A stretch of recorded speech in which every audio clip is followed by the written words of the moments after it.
Good afternoon, and thank you to the EIF for having me on this panel, this afternoon. Today's topic has the potential to be a significant driver, as we heard already, on economic recovery, competitiveness, and growth, obviously.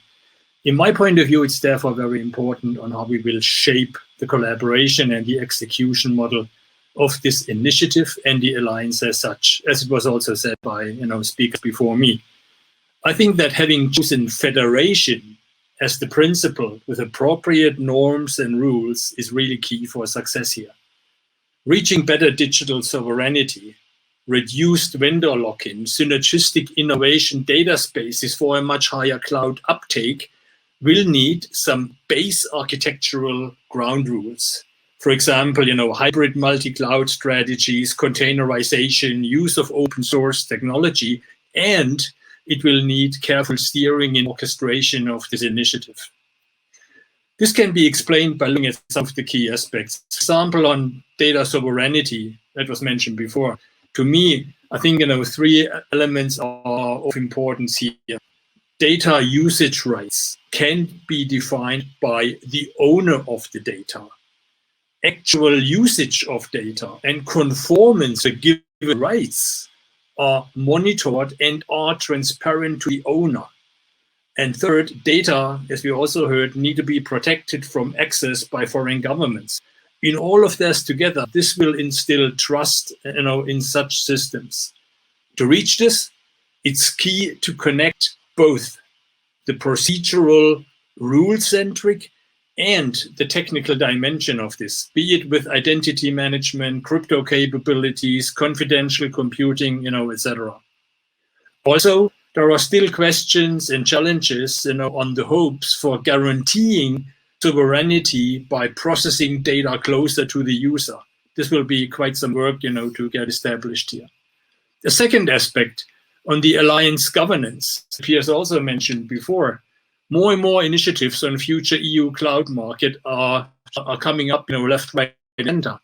On the other hand, there is a growing dilemma and the need for balanced orchestration, enthusiasm, high momentum in all of these interest groups in the communities, alliances, and initiatives.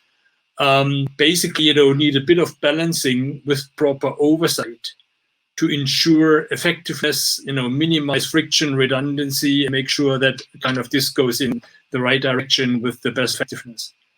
In order to attract the private sector for collaboration in this alliance in a fully inclusive and transparent manner, focus needs to be ensured on really the mission, the charter, the execution model of the alliance upfront, in full clarity, including the governing structure, the governing documents, etc. And then, of course, clarify on how the roles complement one another between the EU Commission, the member states, and the Alliance for Industrial Data, Edge and Cloud as such. On a third act, the cloud rule book, it has said before, and I think the importance of this intended rule book cannot be stressed enough. I think it should reflect policies such as that decisions about technological sovereignty based on a company's European presence and values, not only on the geographic location of its headquarter building, for example.